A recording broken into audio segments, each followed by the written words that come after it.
Welcome to the Yankee Cowboy Podcast, coming to you from Dallas, Texas. Here's your host, Tim Wilkins.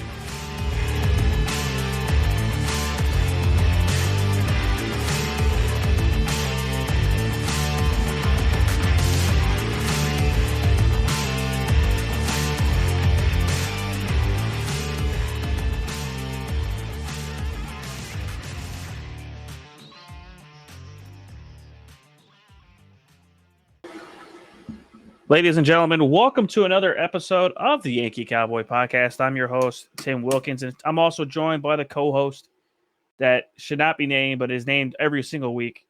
Chris is joining me again for today's topic. It's actually kind of a good one. It's a sports topic that I think is very interesting to the entire sports world. It is the NASCAR. Well, it's a couple topics, really. It's kind of tied into one here. It's the NASCAR. I would say the future of NASCAR is probably the best way of putting it. Chris, what do you think? Yeah, Tim. Thanks for having me again, as always. Without a doubt, this could be. I think if it's not handled the right way, it could be a monumental step backwards for really for American motorsports, and in a way, it could be history repeating itself. So in regards, we're going to talk about the charter system that's in NASCAR. It's been instituted over the last more than half a decade, almost 3/4 of a decade, and then as it ties back into the upcoming television rights deal, which is set to renew in 2000, at the end of which is set to run out at the end of 2024. That's when I think it's pretty important that we kind of talk about it in a broad scheme. Here is that one does directly affect the other, and I think myself included here, as a large NASCAR fan that I've been over the years, I guess you can say that we have never really seen this kind of pivotal point in the history of the sport, where we're looking at a kind of not a dark window, Chris, I would say, but it's a very narrow focus, but it's a very, very realistic and omnivorous feeling here, is that over the years, and I will say this, Chris, as a fan, we've seen large corporations leave the sport in some way, shape, or form. Obviously, everybody that watches NASCAR understands about the Kyle Busch scenario with the owners of the M&Ms and Nestle brand, Nestea brand, that runs, candy. Obviously, Lowe's leaving the sport with Jimmy Johnson and Hendrick.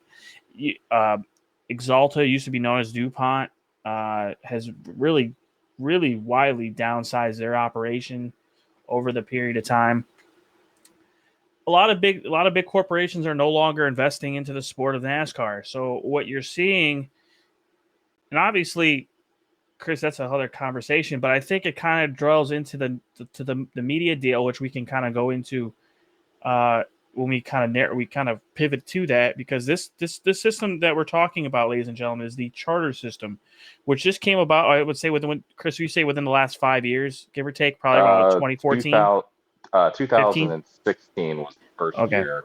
Okay. Was the first year of the charter system in NASCAR, and to kind of give people who may not either follow the sport or understand it. So prior to the charter system, there was no, we'll use the term franchise model in racing. When you think about most stick and ball sports, they're all unionized. The players union. There's revenue sharing. Each NFL team is considered a franchise. They're made whole by the league itself, and as a whole of itself, the biggest, obviously, revenue space is their television rights, broadcasting, and then from there comes down to license and merchandising, ticket sales, and really their smallest area of their business model is sponsorship, is corporate sponsorship. Now, when you look at motorsports, or and we're talking in particular NASCAR, the whole business model is flipped. Over 80 to 90% of their operating budget is based solely on the idea of corporate sponsorship. So, Tim, as you mentioned, the loss of some of these major, Fortune 500, Fortune 250, Fortune 100 companies pulling pulling their advertising dollars out of motorsports adversely affects these organizations in a big way. So from that perspective, the business model as a whole is looked at as being broken, because again, so much is relying on corporate sponsorship, and then everything else trickles down from a television rights, merchandising, licensing standpoint to the way these teams are funded. Ultimately, these teams are let's just use the phrase, they are money pits. There's um, when you look at the average cost of an NBA or an NFL franchise being sold here in the 1 to 2 to 3 to $4 billion range, race teams ultimately are uh, pennies on the dollar.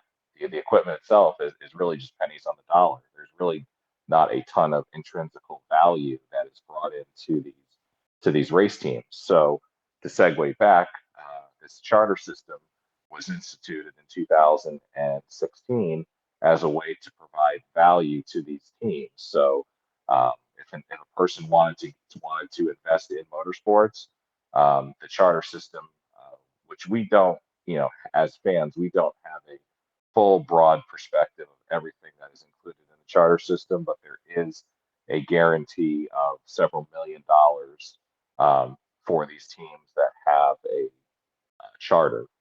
With these charters, over the last several years, because of involvement from new ownership groups and new teams, the value of these charters has grown, almost like what you'd see in a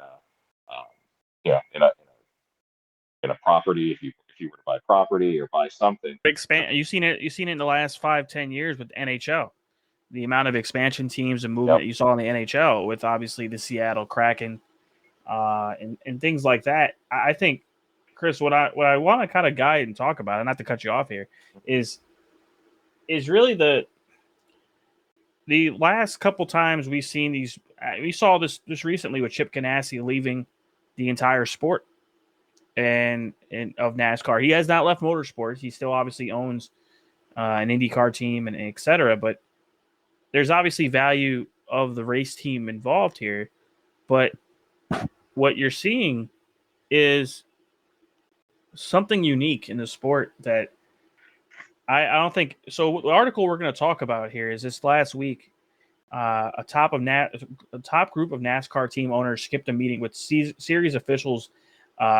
Looks like it would be last Wednesday, with two sides at an impasse over basically what it comes down to is the ownership wants to keep the charter system intact permanently, and NASCAR as a governing body does not. That's the kind of the crux of the matter. Every single team did not attend. From what I understand here, it said that NASCAR did make a mention here that it planned to hold a meeting anyway, but the teams did not attend. Said Curtis Polk, he's a part owner of the 2311 race team that this started with Michael Jordan and Denny Hamlin, who was, I would say, a sole beneficiary of the charter system. Those guys are, and being able to start a race team. Because, Chris, I think you can talk about this, that there was no new ownership coming into NASCAR. There wasn't very many new. I think the last big major ownership was Red Bull, I think, and Michael Waltrip Racing. Yeah, Red Bull, Michael Waltrip Racing, but we'd seen multiple owners like Marty Visser, who owned Furniture Row Racing, Bob Levine, who was involved with Levine Family Racing. We've seen owners. We've seen owners kind of migrate a little bit too, like get bought and sold by different people into other ownership groups too, and we've seen that. I think it's what's clear is that you can see that some of the younger generation of ownership groups here. I'm not going to say any names, but I would say candidly, my favorite race car driver of all time, Jeff Gordon, obviously has a very vocal stance on this issue, and he's taking it. And he's kind of not saying unionizing the ownership, but he's taking a very hands-on approach with this stuff. Contradictory to what people might think about him as a Hendrick Motorsports executive with getting their suspensions removed. That's another time or place. But as a person that loves motorsports, I think Jeff Gordon can kind of go. And also the president of Joe Gibbs, has made a stance about it. Dave Alpern is his name. Yep. Steve Newmark of RFK Racing has made his stance known. It is not NASCAR is pretty much keeping their feet in the dirt, in the mud, and saying we're not going to make this permanent. And the NASCAR ownership says we do.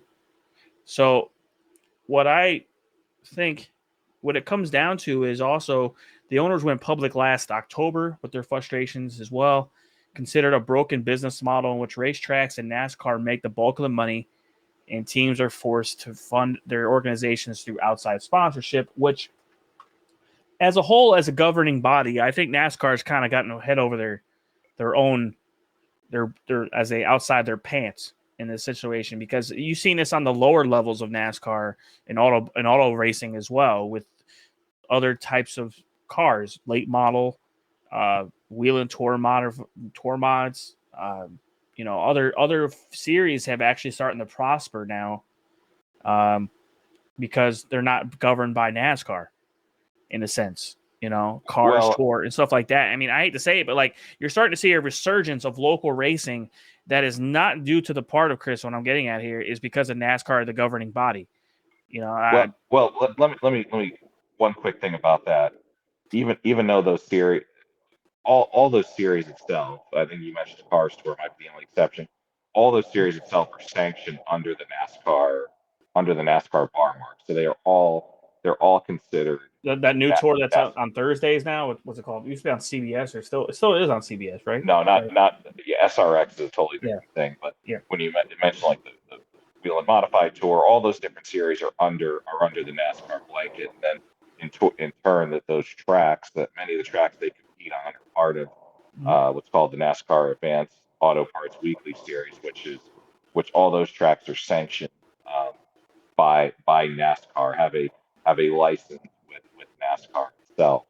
But I think one of the things too we can certainly touch on. I definitely want to get your thoughts on it.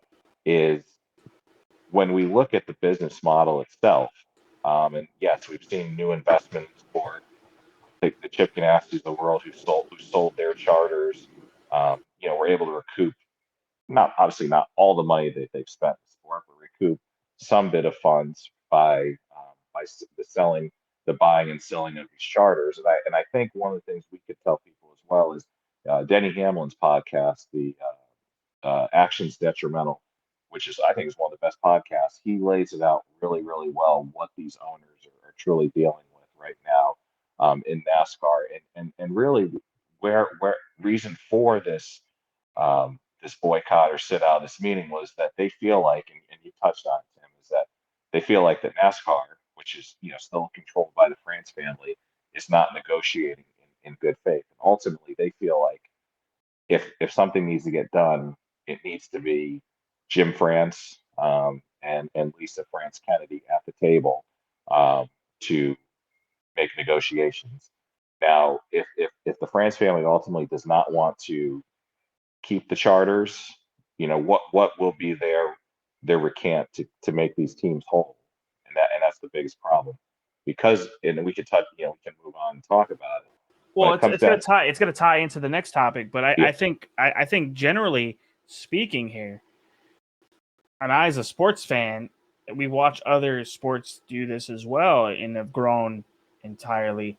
I think it is personal. My personal view here, it is, if they don't situate this out in the next, I say 6 to 8 months here, Chris, NASCAR, the drivers can seriously say we're not racing.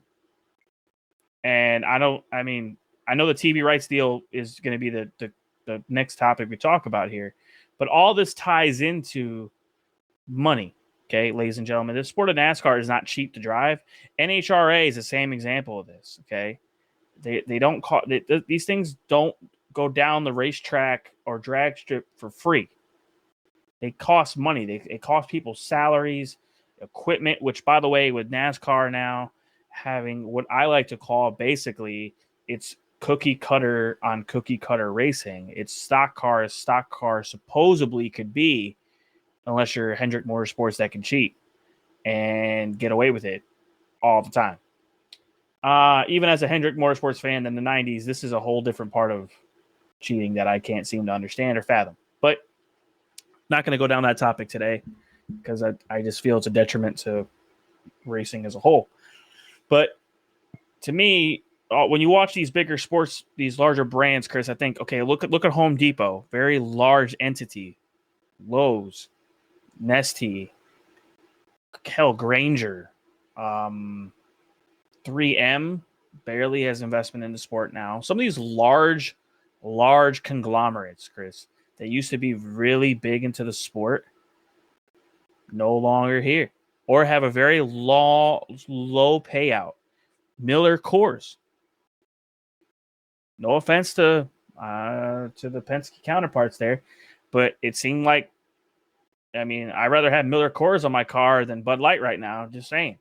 But that's another topic for another day. But I just think that you have to find a way to get investment into the sport. And the charter system was basically a way to, I would say, inject new money and new investors into the sport. Michael Jordan, the man has more money than God, Chris, practically. He doesn't have to do that. But obviously, with Denny Hamlin leveraging his relationship with Michael, said, hey, let's go halvesies on this, which I don't even know how that's even possible with Denny Hamlin's salary. But, who am I?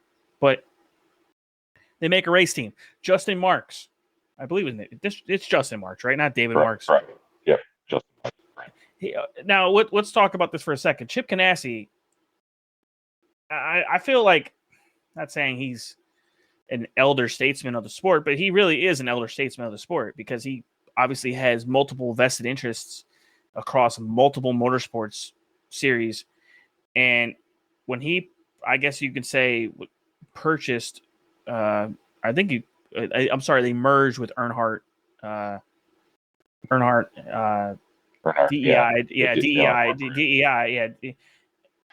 You kind of saw that kind of writing on the wall with Earnhardt doing that. But then this situation, I think, Chris, we can talk about it off air, but I think it was the DC Solar deal kind of going down the tubes. Kyle Larson leaving the team through his own fruition, through his own conduct. And then you kind of saw, I would say, in limbo sponsorship opportunities for the team. And if you were Chip Ganassi, you saw you're going to get a huge money offer from a guy that knows the sport. Justin's not a complete stooge by any means of the imagination. He's a very smart human being. From all Reddit and details and people around the sport, he knows his stuff. He might not have raced a lot, but he's been around the scenes and he knows his stuff, and let him do well. I think, Colleague Racing's another one. I think, Chris, we haven't spoken about them. Those guys having a more, I would say, vested interest in the sport. Obviously, they were an Xfinity team for quite a period of time, but for them to go to the Cup level, there was rumors and inklings talking about Dale Earnhardt Jr. going into the Cup level, right? So all this charter system is giving people the opportunity to vest into the sport of a really grueling schedule, and that needs new money built into it because, unfortunately, the teams do have a valid point. It is not easy to obtain sponsorships anymore, and if they are sponsorships, they have to be approved by the governing body. We saw that with the Bitcoin people and the cryptocurrencies and even the gambling, the sports betting, DraftKings, we can go FanDuel. They couldn't acquire. Some of these guys they call it bring money, but they have to be approved prior to being in the sport. And it's like, come on now. How about NIL?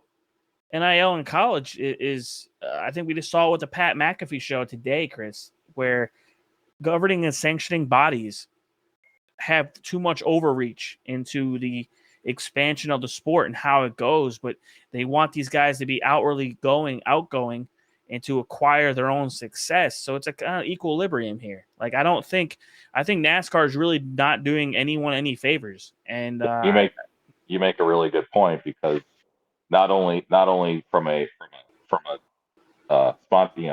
sponsorship standpoint, our team's trying to find money, and and a lot of times you're seeing teams poach money from other teams, but also the league itself, the sanctioning body itself has been known to take sponsors for its own um, official needs as well. So you're really fighting, on top of that money, fighting for that money against other sports leagues and against everything. A changing environment of how people consume sports and consume media, and how many more outlets there are for companies to use their marketing dollars. That's not on the side of a race car. So no, that's a really outstanding. I think we can. I think Chris, we can kind of go into this a little bit, but we don't have to go into the entire weeds of it. But is there contractual obligations that are different for a race car driver that brings said sponsor to the team compared to contractual obligations that are brought by the team to the car, in a sense where, like, how do I put it? Is it beneficial for the sport as a whole, not the sanctioning body, but as the driver? Obviously, the driver is going to leverage that relationship to get into the ride. Like, that's how most guys do this. If you're naive to think that Bubba Wallace got that ride based on results, sorry, ladies and gentlemen, you have no idea what you're talking about. That man brought over $40 million of sponsorship with him. That's what he got him that ride. But in a multi-year contract. So here's my question is, let's say you're a race car driver, Chris, right? You're a race car driver, local level guy moving up through the series. Is your relationship with that sponsor going to get out leveraged? Like we saw this with Pennzoil. Sorry, nothing personal, but like, why is Pennzoil a name on a race in Las Vegas, but also on a Penske car only a handful of times? Like, it's kind of weird. I think you see, and that's a good point. I think you see now there are less what we call B2C, business to consumer companies involved in the sport. Like we mentioned Mars and Target, and Home Depot and Lowe's, and these B2C type companies. Now you see these larger B2B type plays that you're seeing in terms of sponsorship, where they use the car, the experience, the folks who are at the racetrack, the CEOs, the CMOs, the C-suite type people. And that's where you're making their negotiations. Now, when you look at an owner like Roger Penske or Rick Hendrick, who have these large outside businesses that are not involved, they're not involved in racing, but involved in things like the automotive space, dealerships, truck rental, and they can utilize those brands like the Pennzoils and the Valvolines and all the different brands that are involved in that business. So, say for example, if I've read somewhere that shows the list, we can go through the list. We can go through the list of big name companies that have a name on a race that have been on a race car team of some type. And that's what's really, like, it seems like NASCAR is also leveraging. This is my point I was making, is they're also leveraging. Okay, so let's say you, Chris, bring, let's say, Pennzoil with you before all this. Let's just say hypothetically that Pennzoil was never in the sport until you came to the sport. You brought, let's say you're in the truck series and you have Pennzoil as your sponsor. And they would like to have additional spend, but NASCAR reaches out to them and they say, sure. And then they sponsor the Las Vegas race. See what I'm saying? Like, it seems like to me, they're poaching said opportunities as well. NASCAR is doing that. Not saying they are doing that in real world, but I believe that they do. Okay. Like for example, Atlanta Motor Speedway, Quick Trip. Sorry, but Quick Trip could be a sponsor on a race car team right now. The amount of spend that they have in the sport, they could sponsor somebody. They don't choose to. Yeah, I mean, we can get more in, and some of that stuff too. Is Pepsi back in the day. Back in the day, Pepsi was with Jeff Gordon. They're not they're not in any Hendrick Motorsports team right now. And on some of the big challenges and some of those sponsorship deals, especially the race entitlement deals, a lot of those can tend to be what they call pass-through deals.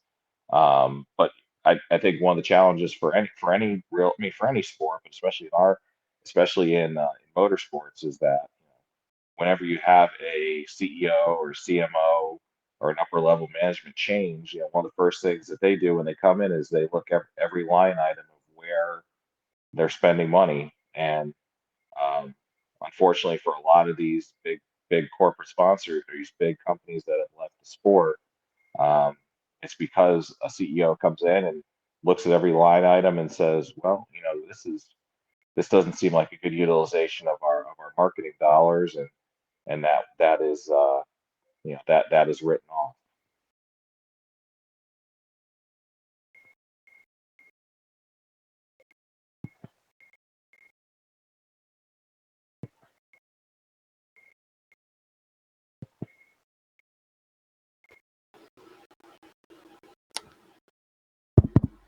All right. So this ties into the simple facts now, going into the TV rights deal. So the TV rights deal, Chris, we're gonna go into this, but I can think of many ways that media now is consumed, and unfortunately, none of them are really good for regular broadcast television. Is that best to say? That's best to say, and I think let's touch on real quick um, how where the current TV model stands, where it started, how it's evolved to where we are right now. So basically, let's go back 20 plus years, pre 2001. So at that current point in time, there was no let's say there was no television rights deal that was being pushed directly by the sport, by NASCAR, by the sanctioning body.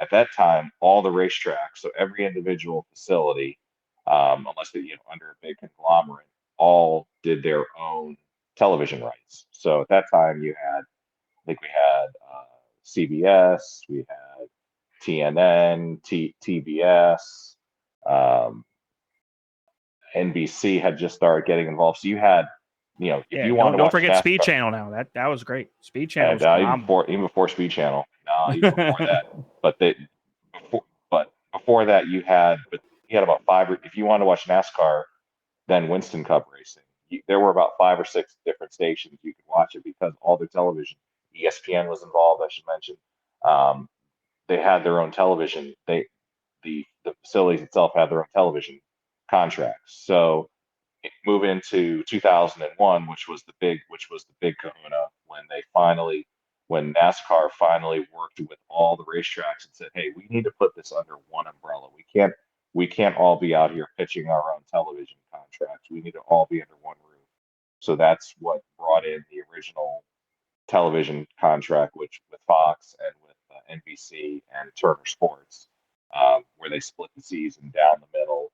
And then at that time, every other year, the networks, NBC and Fox, would trade off the Daytona 500. So that television contract ran through 2006, and then a new television contract popped up for 2007, which saw NBC step away from covering NASCAR, and then ESPN came back in, and then that television contract with Fox and ESPN ran through the 2014 season, and then the current television contract we're on has been going since 2015 with Fox and NBC. So following the end of the 2024 season will be for 2025 would be the new television contract deal.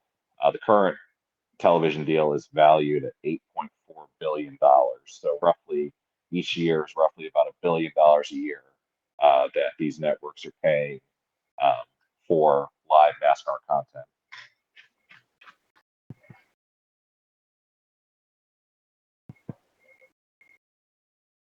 So is it 10 years? Is it 10-year contracts, understandably, like between the two? They bid it out every 10 years? Yep, bid it out every 10. Well, I guess this last one was 10 years. I think Okay. the first one would have been a 5-year deal. Okay. But yeah, that's currently where it stands. So um, right now the way that the model is written, Okay. about 64% of that money goes to the Tim, I think you might be able to look at that article there. But the percentages on it it's pretty staggering how much money the governing body makes compare. I guess you can say, what do you want to call it? Share. I was going to say stakeholders.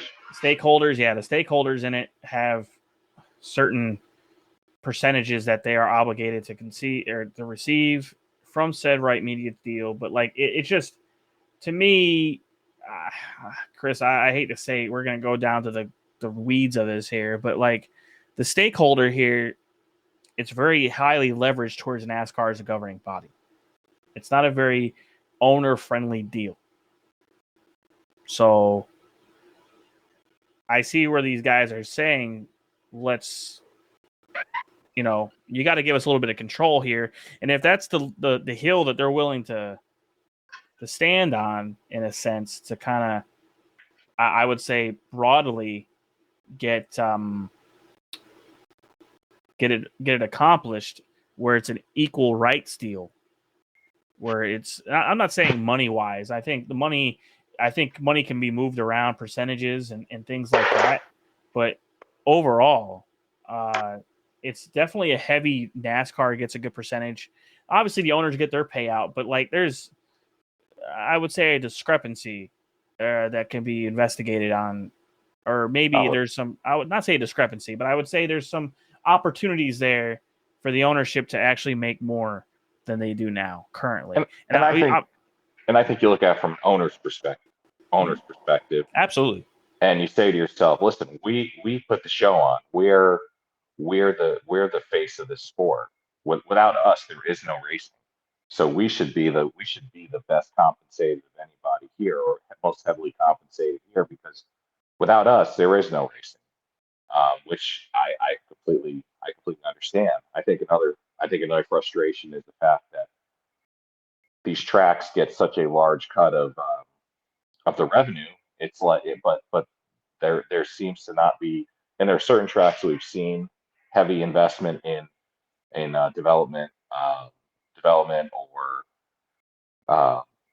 refurbishing, but there's a lot of tracks that honestly have not been touched. And then and racing or Speedway, to be honest with you, it's a, we could talk about numerous racetracks that there's no incentive to go to the racetrack anymore. There really isn't. For a race fan to go to a racetrack at certain racetracks, because of the way that the infrastructure at said racetrack is designed. It's not fan friendly. Let's just be candidly honest. There's some tracks that I'm not saying to be negative towards people, but I'm actually excited that Texas doesn't have a date for 2 dates this year. I'm happy because the fact that, not to say this, but if anyone lives in the area, the infrastructure does not support, even with the construction they've done and everything else they've done for the area, not just for the fans, but for the race teams around the area. It's Texas Motor Speedway. I'm sorry, but you overexpanded. You don't do any marketing in the area to promote the race being in town. If you do, it's very low budget. And this on the Sunday race is not even a third full. And you spend all this money, let's say, on the big old screen they got in the backstretch there. And that's why you see Eddie Gossage leave. And that's why you see a lot of these guys leave, because there's no money involved in it anymore. And I think, seriously, the TV rights deal, and Chris, what I was going to come down to this is, I think Fox needs to bow out of the next TV rights deal. Let NBC take it and let them make it their thing. Because I'm sorry, but looks like Fox is phoning it in every week. Every single week. Nothing personal with Clint Boyer. Clint Boyer is a great person, great personality for the TV stuff. Tony Stewart's trying to make dirt TV look fantastic if he can. He has his own extra curricular activities going on with NHRA and doing some fun stuff off the track. But Mike Joy, I'm sorry, but he sounds like the old senile old man pissed off at the world on television. He does a lot of cynical things. So I think Fox needs to kind of bow out and Yeah. let NBC take it. I think Dale Jr. is a great commentator. Steve Letarte, a lot of the guys on the, I would say, the NBC team, and I know it's not a comparison of TV crews and personalities here, but the NBC guys are former race car drivers and also maybe current ownership as well, and they have vested interest in the sport. Not saying Clint Boyer doesn't have a vested interest or Tony Stewart doesn't have a vested interest. He's an owner too, but a lot of they need to recalibrate that Fox team a little bit, in my personal view, if they're going to stay in it. And I think you're absolutely right in terms of the quality. But here's a thought, and I don't want to, obviously we don't want to run over on our time, but I think one of the things that is interesting about if we would see a new partner come in and take over from a broadcast standpoint, the challenge for some of we say, oh, it'd be great to have CBS or have if we had an ABC come in and take over. But one of the challenges when you look at it from the perspective of is also all these networks have other live sports that they cover. Like for example, NBC. NBC is not going to give up their ability to cover the NFL. There's talk about CBS potentially being a bidder, and CBS has said, "Hey, we enjoy motorsports, but we're just not interested right now in it." Fox, when they talk about, well, why can't NBC do the first half of the season and Fox does the back? Well, Fox has the NFL, so there's a lot of other pieces kind of in this proverbial puzzle that from a media standpoint, how attractive is NASCAR from a consumer standpoint. So I think that's I'll tell you this too. You have different media entities not willing to bid on NASCAR anymore. ESPN, Disney, probably one of them. They got their own plate. They got a plate full of stuff going on there. I mean, they just TBS they just got the NHL deal from NBC. So I think there's some room. I think NBC can really make kind of a headway. I'm not trying to tell people how to navigate through this process, but the sport as a whole is on the verge of basically becoming very, very, very, very, like, you're going to see the narrative is going to change very soon here if this TV rights deal goes in a certain way and it's not as high leverage and high money making for the ownership. And I think that's what the ownership is seeing, is that the new TV deal, unless you get a big I would say a big streaming platform come in and basically make it an exclusive partner. Yep. Like, I'm not saying Amazon will do this, but like if you make a big media partner, maybe YouTube TV or something along those lines. I'm not saying they should. I'm just saying, unless you see some potential interest from said streaming platform, you are not.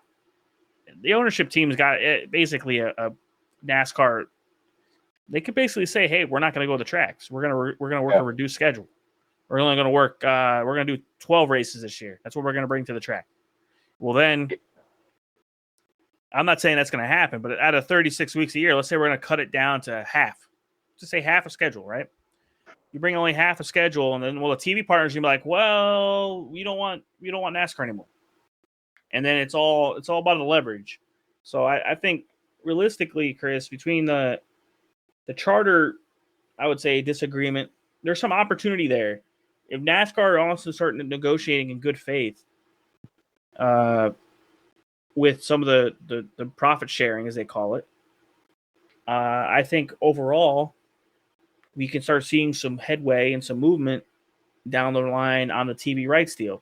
If they don't come close on the profit sharing, I think we can say that NASCAR is going to have a very dark next 2 years here. And I think overall, what you need to start seeing is a way for the sport to kind of leverage. Of course, I speak like a salesperson now when I say this, but like leverage relationships with different types of companies that are not conventional. I don't say that like the cryptocurrency people should be involved to allow sponsor a car. And all. I'm not saying that. I'm talking about startups should be able to be involved that don't have to go through a crazy vesting process or in divert. They have to divest everything to the NASCAR sanctioning body before they get on a car. I mean, I'm not talking about like why don't we allow? Okay, we allow Miller Coors on a car. We used to allow Jim Beam on a car. Spirits. But we don't allow certain companies like sports betting. Prime example of this, okay? Sports betting is across the country being widespreadly accepted legislatively it's working its way through the process. So why can't DraftKings, FanDuel, MGM's already on one car? RCR. So why can't these other bodies be involved? And I think what you're seeing is some kind of hesitation on these bigger conglomerates as well, going, hey, I see better leverage from this. So NASCAR has a challenge on its hands. How do you gain more money so these guys can get sponsors on said race car without, I hate to say this, but the driver itself is essentially bringing their own money. They're working out these relationships themselves. And that's where I'm seeing it. It's NASCAR as a whole has to really do some soul searching, I think, as a sport here and find out an equilibrium here. Also, the schedule influx the last 2 years. I'm not saying, Chris, that I beg for this. Remember I begged for this a couple years ago. I said, hey, we need to do some more short track racing. We need to do some other stuff. We need to do some couple, circuit, some road course racing, throw that in there. Well, NASCAR listened to the fans, all right, but they threw the worst road courses there was in America onto the schedule.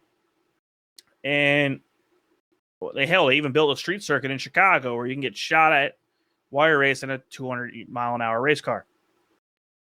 Nashville sounds like a great idea to do that. Perfectly good idea. I just think, Chris, I want to hear your view on that later on, probably a couple of weeks. Is Nashville? How is that being passed over for Chicago? Like probably one of the greatest cities in the South to have new infrastructure and investment, and gets passed over for Chicago. And then they move Road America. They eliminate that off the schedule for that. Makes no sense. But yeah, I divest, man. I mean, I know I went on a tangent there, but I divest. But like, it's one of those things, man. Like NASCAR, you can't expect guys and fans to be really invested in the sport anymore when you keep changing the schedule. I'm sorry, Bristol Dirt needs to go. Go back to the old Bristol. Way more fun. Just saying. Bristol Dirt, very boring. I think this is a good conversation. I know, man. I know. This is another topic for another conversation later on. But I think we both can agree, unless NASCAR kind of gets their head so far out their other keister and negotiate in good faith with these guys, ownership got them over the barrel. And I think it's going to be interesting next 2 years. Exactly. Once any movement happens on it, we'll have another podcast and talk about it. Hopefully have some good news. Absolutely. I appreciate it as always, guys. Sorry to go a little long on this one, but it's always a good, interesting topic to talk about. As always, feel free to follow us on social media for all future updates as well. And have a good rest of your week. Don't work too hard. Make sure you vote early and you vote often. That being said, Yankee Cowboy signing out. Appreciate it.